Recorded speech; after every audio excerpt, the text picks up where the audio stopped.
Hello, welcome to the channel, and today we're going to be talking about The Last Jedi, the latest Star Wars film that's got me so excited. Not because I think it's the best film or the worst film, it's because it's got so many people talking about it, and I just love that. I only know one truth.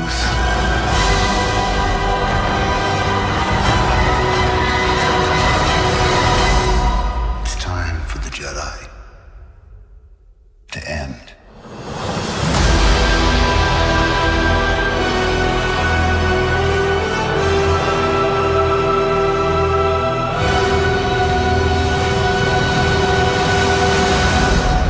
Basically, this entire film is just maybe 2-3 couple of days, basically spanning 2-3 hour film time frame, and it's just, they get so much done, and although at times pacing is a bit awkward, it's put together so well. I am just crying, literal crying, like how well structured this movie is.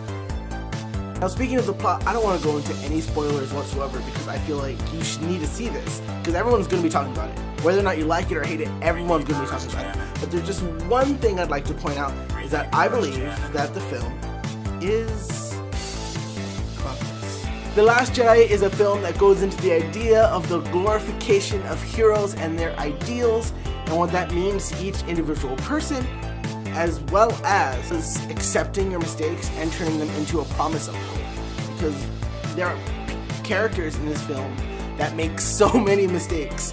From the side of the rebels, from the side of the First Order, a lot of people make so many mistakes, and some people even come across as incompetent.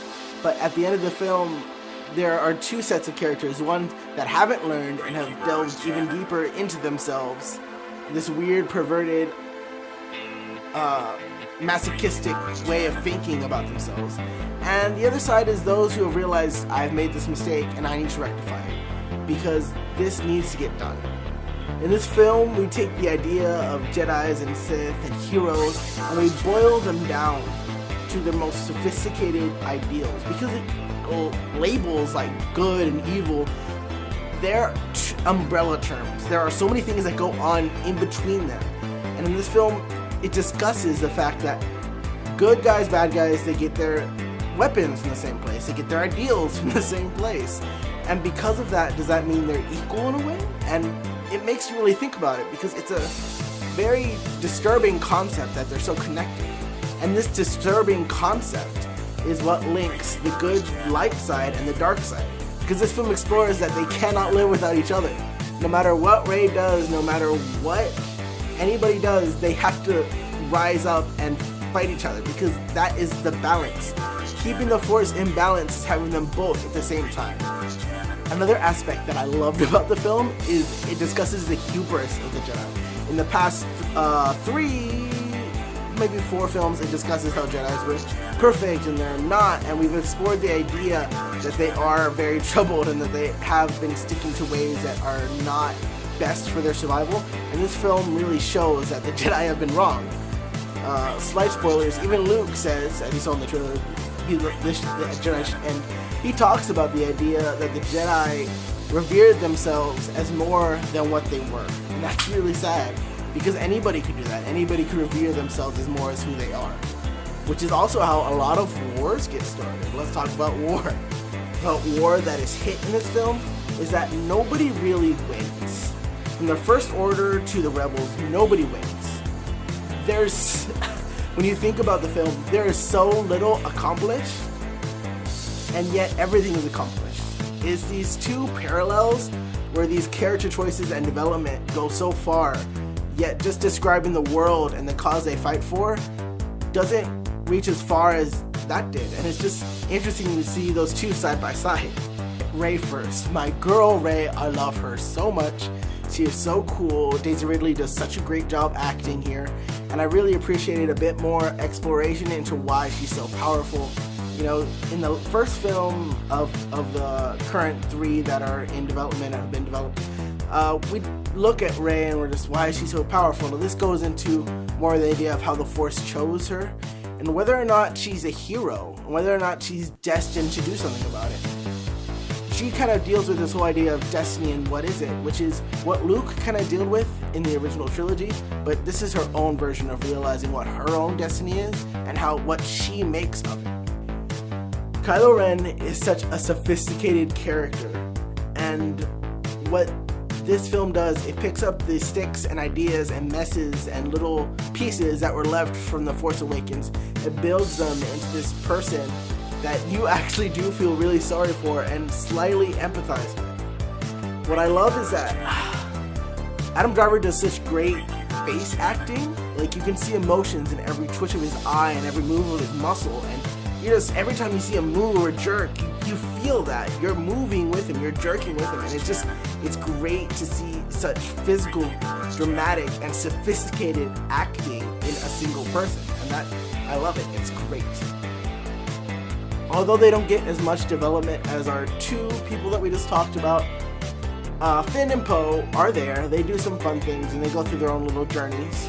Kind of discusses the idea that, hey, maybe a hero isn't always about blowing things up, and Finn just goes into the idea that this rebellion is not about him.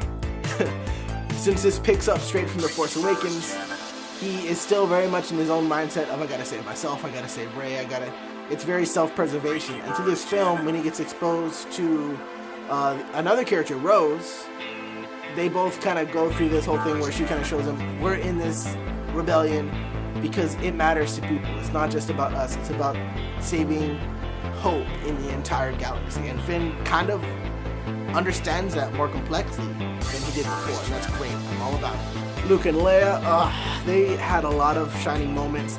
Although I wasn't particularly a fan of where they took Leia's character, I understand why they laid it out that way. And because of Carrie Fisher's unfortunate death, I'm not sure where they're going to go with it. But she has some great moments. You really wonder why Luke has been out in this self-exile for such a long time. And although the question is kind of answered, it still felt I still felt unsettled. It discusses the idea of fear, a major component of the dark side, and how that's kind of gotten to him. And it's really sad. And you want to slap some sense into him. And Rey she tries, but he keeps pushing her away and knocking her down. He's like, stop! I just want to leave me alone. Let me get my milk. And he just doesn't care. He just wants to be by himself. He doesn't care.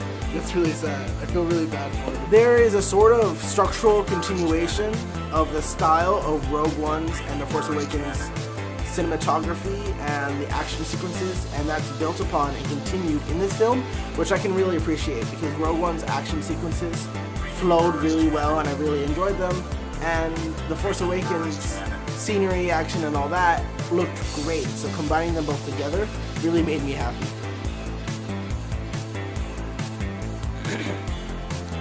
The idea of heroism and what it means and who it's defined by is explored in this film, because it's a concept that's very much made by us to make us feel better about the things that we do.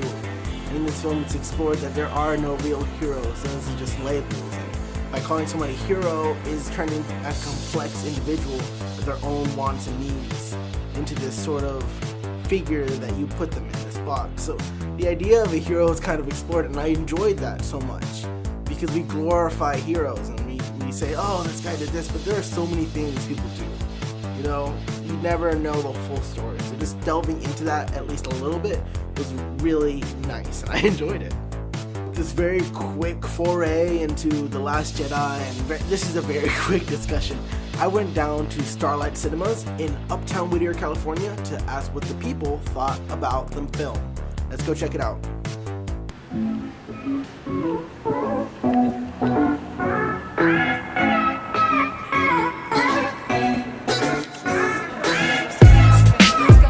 It is anything what you expected not to be. It was everything contrary to what people think of that movie, but it was awesome. 2 thumbs up on that. I mean, I definitely enjoyed it. I'm going to see it again. You could definitely see a different writing style. I don't want to give any spoilers, but it's definitely heartfelt, but also funny moments. And you can tell the difference between the last one and this one. But again, I'm going to see it again. I definitely need to absorb some of the stuff. It was a horrible film. I went in there with high expectations because I hated The Force Awakens, and I thought this one was going to redeem the trilogy for me, and it didn't. I'm a big fan of Rogue One. I thought they did Rogue One justice, but they didn't do this movie justice. Rey is one of those characters where I really dislike, dude. She's not a powerful female character at all, dude. She's Mary Sue. She's a Mary Sue character for sure. And the First Order is it's no threat, dude. No threat. The Resistance is a joke. Poe sucks. The comedy aspect in this freaking movie sucks, dude. It was cringing throughout from beginning to end. My favorite part, I'll give you some positives. My favorite part of the movie was probably the beginning, and when the Praetorian Guards came out, I was like, fuck, for once we got some guards that were actually doing something. But for me, Force Awakens was a -10. I rated a -10. For me, The Last Jedi is a 0. It's still better. I think it's I'd rather watch this one than The Force Awakens any day, dude. But this one wasn't as good as I thought. And I came out of Rogue One thinking, okay, they're gonna fucking finally do this movie justice, dude. No, dude, fuck, it wasn't good. Princess Leia, dude. That scene when she's in space, dude. It felt like I was watching something from like the Guardians of the Galaxy or something. It did not feel Star Wars, dude. There's parts of the movie where it felt like I was watching a Harry Potter film, It didn't feel Star Wars to me, dude. I thought all the ship battles were really well done. I really liked all the land speeder parts, or on the salt planet. That was probably my favorite part right there. And then, it was a good movie. 10/10. Oh, I thought it was a great film. One of my favorites in the franchise, probably. Favorite parts? Honestly, the whole movie was fantastic. I thought it was great. Oh, hey. Hi, you're back. How was that? I'm sure it was great. Anyways, if you enjoyed this video, please tell me what you thought of it in the comments and maybe subscribe. Not that I make any money off this. I'm just kind of doing this for my school. If you want to hear more very good discussions about The Last Jedi and any other Star Wars properties, I suggest the Waffle Press. They're a very interesting film geeky discussion group, and I'll put the links down below. And no, I haven't actually watched anything about the movie because I didn't want it to color what I thought of it, but I trust it. Good night, Dave.